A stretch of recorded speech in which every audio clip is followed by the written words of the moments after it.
अभी आप लोग जाकर भी देखे होंगे और दूरदर्शन के माध्यम से भी देखे होंगे।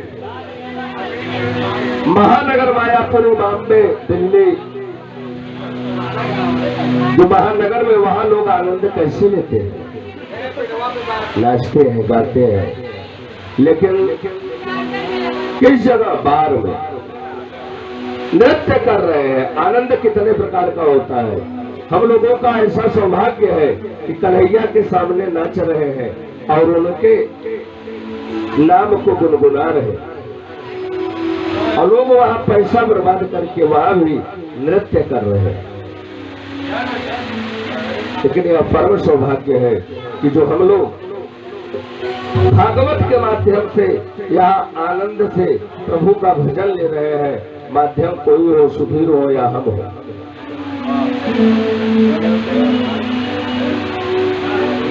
पुनर्वित्तम पुनर्वित्तम पुनर्मित्रम पुनर्भार्या पुनर्मही तत्सर्वं पुनर्लभ्यम न शरीरम पुनः पुनः।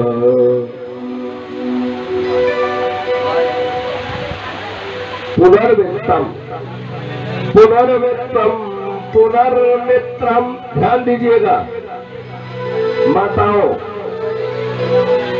तथा समय वार्ता न करें। फल आपको फिर मिल जाएगा। पुनर्वित्तम पुनर्मित्रम, और मित्र भी आपको फिर मिल जाएगा। पुनर्भार्या पुनर्मही, पृथ्वी पर भी फिर आप आ जाएंगे। भार्या भी आपको पुनः मिल जाएगी। एतत् सर्वं पुनर्लभ्य, यह सब चीज का लाभ है, आपको फिर मिल जाएगा। लेकिन न शरीरम पुनर्मही, यह शरीर फिर नहीं मिलेगा। ध्यान देना, न शरीरम पुनः पुनः, बार बार नहीं मिलता।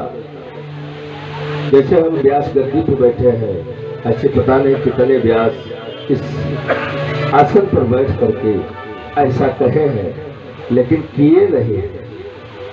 इसलिए करो, जान जाओ, नहीं तो जब मर जाओगे, जब यहाँ से निकलने लगोगे तो पश्चाताप अवश्य होगा।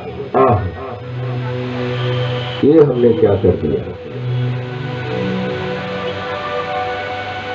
भगवान भी बार बार कहते हैं कि न काष्ठे विद्यते देवा न पाषाणे न मृण्मये भावो हि विद्यते देवा भावो भावस्य कारणम्।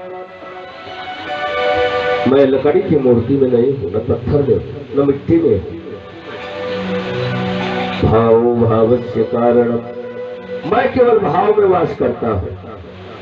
इसलिए बड़े ही सच्चे हृदय से भाव से पूजा करो। वहां जाके रो जहां आप घर में मंदिर बनाए। अगर सच्चा तार इनसे जुड़ गया तो आपका काम और आपकी मुक्ति निश्चित है। और नहीं करोगे तो फिर यह शरीर न शरीरम पुनः पुनः, यह शरीर फिर मिलने वाला नहीं है। मानस में भी किसने लिखा है, मानस में गोस्वामी जी ने कहा है कि बड़े भाग्य मानुष तन पावा सुरदुर्लभ सदा ग्रंथि गावा। बड़े भाग्य मानुष तन पावा सुरदुर्लभ सदा ग्रंथि गावा। सुरदुर्लभ, देवताओं के लिए भी यह दुर्लभ शरीर है। गायन्ति देवाः किल गीत कानि अधन्यास्तु ये भारत भोग भागी। देवता भी मनुष्य के रूप में आने के लिए इस भारतवर्ष में तरसते हैं। इसलिए हे माताओं भाइयों, अगर आप पूजा करें तो मन से करें। दीपक जलाए तो वही घी जलाए जो आप खा रहे हैं, वो नारायण है, उन्हें कोई खिला नहीं सकता। आप अपने घर में अगरबत्ती न जलाए, केवल धूप बत्ती लेकर जलाए। क्यों? क्योंकि अगरबत्ती में बांस की तीली लगी रहती है और बांस किसी प्रकार से जलाने योग्य नहीं है, शुभ नहीं है। पहले जो हमारी बूढ़ी माताएं बैठी हैं वो जानते हैं कि बांस चूल्हे में जलाकर भोजन नहीं बनाना चाहिए। प्रेम से बोलिए भागवत भगवान की जय। तो धूप बत्ती आप जलाएं, पतंजलि का घी, अनिक घी, घर के गाय का घी, वो आप जलाएं। आपके यहाँ यदि कोई भी पूजन हो तो चावल हो, जौ हो, काला तिल हो, सब में देखें कहीं कीड़ा तो नहीं है। आज हमारे इस मिर्जापुर में जिले में जो सिटी की बात बता रहा हूं, लोहे के तगाड़ी में हवन होता है। अब हमारे पास इसका प्रमाण है कि अगर लोहे के तगाड़ी में या लोहे का हवन कुंड है, उसमें हवन करेंगे तो लक्ष्मी का श्रीहत होगा और लक्ष्मी घर से चली जाएगी।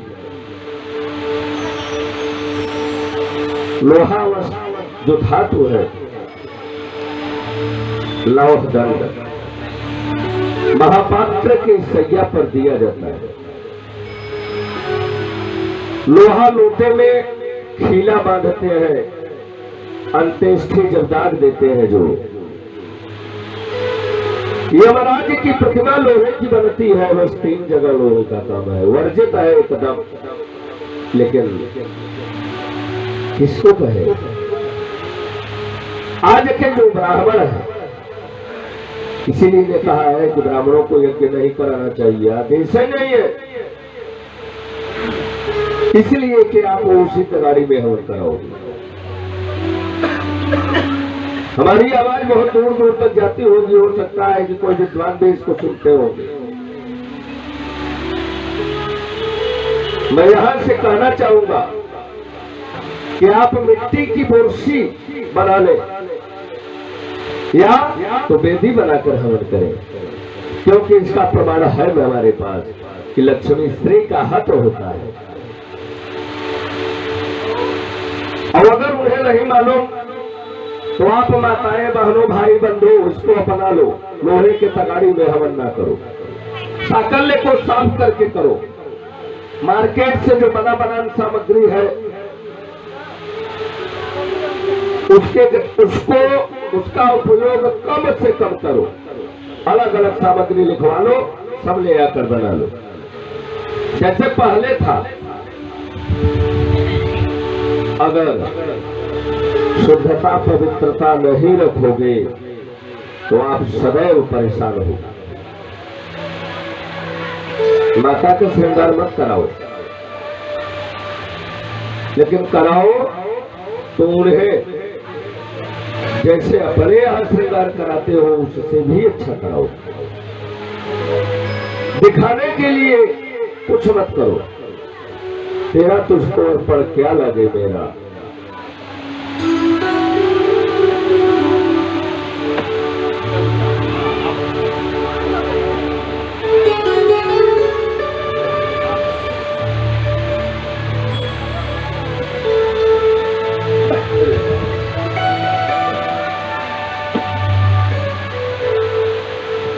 बद्धो मुक्ति विख्याता गुणतो में न वस्तुतः गुणस्य माया मूलत्वान् मे मोक्षो न बंधनम्। यह सब तुरंत नहीं होगा, धीरे धीरे यही जुटेगा कर्म। अगरबत्ती जलाना, पूजा वाला घी जलाना,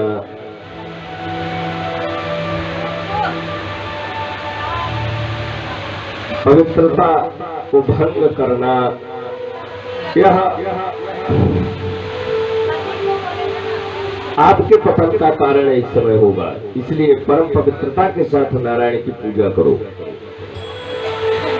किचन में लहसुन और प्याज यह न बनवाओ, तो अन्नपूर्णा आपके किचन में आकर, आपके रसोई में आकर वास करेगी, ऐसा हमारा शास्त्र कहता है। घर में सब भोजन करें, इससे पहले आपको एक थाली में भोजन लगा करके अपने घर में मंदिर में ले जाकर के ठाकुर जी को अर्पित कर दो कि आज यही बना है, आप खा लो, हम लोग चल रहे हैं। भोग लगाने के बाद तभी खाओ, उसके बाद देखो आपके घर में शांति, बड़ी बरकत कैसे भगवान करते हैं।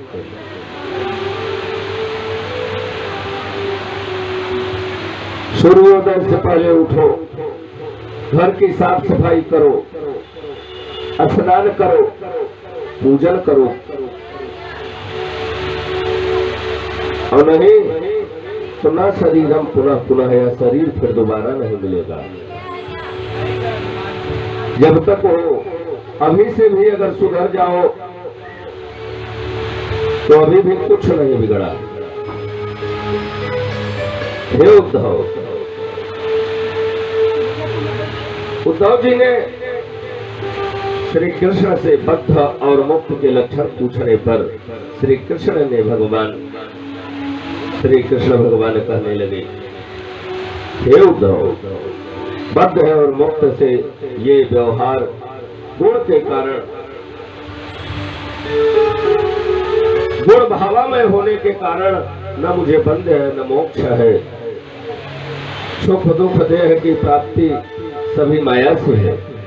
विद्या और अविद्या ये मेरा शरीर है। माया निर्मित आत्मा ये बंधन बंध मोक्ष को देती है।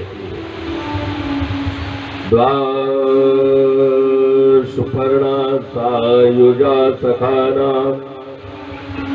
समानं वृक्षं परिसस्वजाते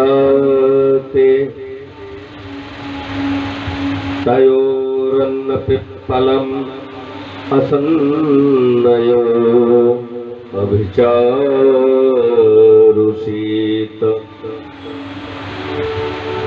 पशुन्निधिना अलम्य प्रेतभूता गणन्यजन्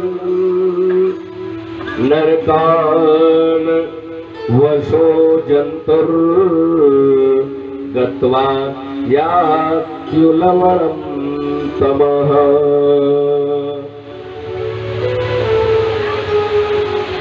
भगवान कहने लगे कि जो सभी प्राणियों पर दयालु, क्षमाशील, स्थिर चित्त, सावधान, गंभीर, धीन, मन रहित, करुणामय, सत्य ही जिसका आश्चर्य विद्वान है, जो वेदोक्त विधि से मेरा आयोजन करता है, वेदोक्त विधि से, वही साधु है। वही क्या है? साधु है। भगवान ने गीता में भी कहा है, यह शास्त्र विधि उत्सृज्य, जो यह शास्त्र विधि के त्याग करके जो कर्मकांड पूजा पाठ करता है या कराता है, न सुखम न पराम गतिम, वह न तो इस पृथ्वी पर सुखी रह सकता है, न तो उसकी गति ही बनेगी, केवल उसके पास ये होगा, दूसरा कुछ नहीं होगा। न सुखम न पराम गतिम, भगवान ने कहा है, हो रहा है, देख रहे हैं, अनुभव है। इसलिए साधु वही है जो वेदोक्त विधि से मेरा आयोजन करता है, वही साधु है। जो अवतार लीलाओं को सुनता है, उनको सुनकर उसमें आसक्त हो जाता है। भजते तादृशी कीड़ा श्रुत्वा तत्परो भवेत्।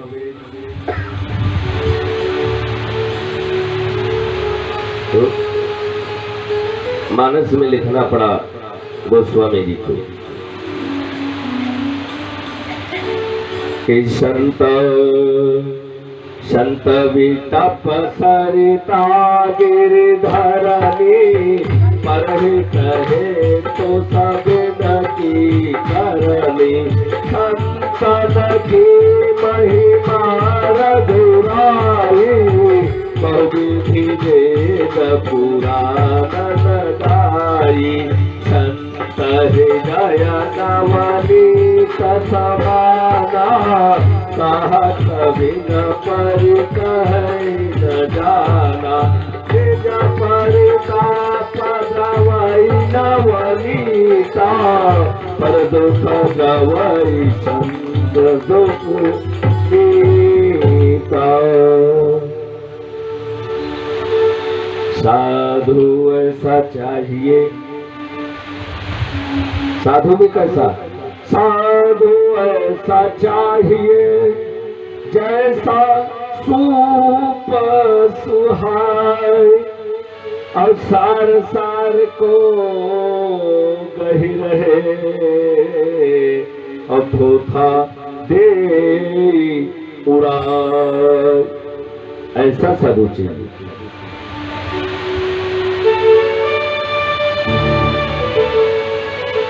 संत सहै दुख परहित लागी, संत सहै दुख परहित लागी पर दुख हेतु असंत अभागी। हे उद्धव, जो देश काल परिच्छिन्न सर्वयंतर्यामी सच्चिदानंद रूप मुझे जानकर मेरा अनन्य भाव से भजन करते हैं वो मेरे ही श्रेष्ठ है। हे उद्धव जी, सर्वधर्मान् परित्यज्य मामेकं शरणं व्रज। सभी धर्मों को त्याग दो, मेरी शरण में आ जाओ। मैं तुरंत सब सारी मनोकामना मैं पूर्ण कर दूंगा, विश्वास करो। कौन कह रहे हैं? शांताकारं भुजगशयनं पद्मनाभं सुरेशं विश्वाधारं गगनसदृशं मेघवर्णं शुभांगं लक्ष्मीकान्तं कमलनयनं योगभिर्ध्यानगम्यं वन्दे विष्णुं भवभयहरं सर्वलोकैकनाथम्।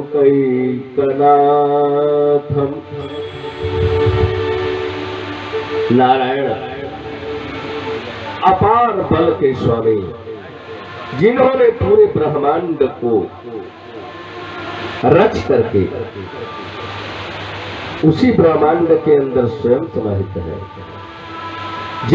जिनका कोई भी आकार नहीं, निराकार है, वो आज कह रहे हैं कि सभी धर्मों को त्याग दो, मेरी शरण में आ जाओ।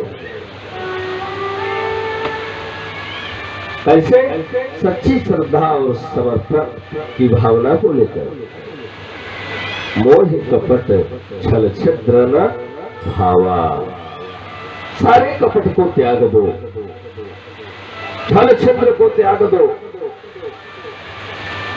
और यह भावना रहे कि तेरा तुझको अर्पण, क्या लागे मेरा, सब कुछ मुझे समर्पित कर दो।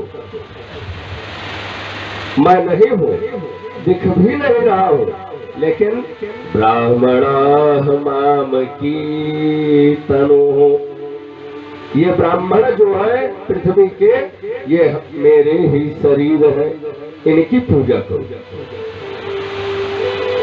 इनकी यदि पूजा करोगे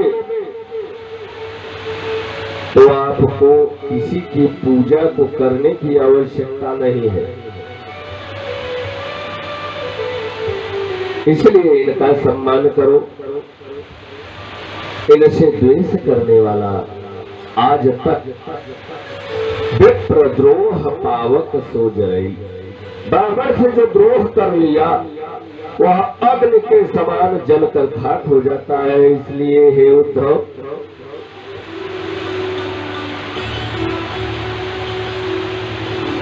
साधु ऐसा चाहिए जैसा सूत सुहार, और सार सार को गही रहे थोथा दे उड़ाए।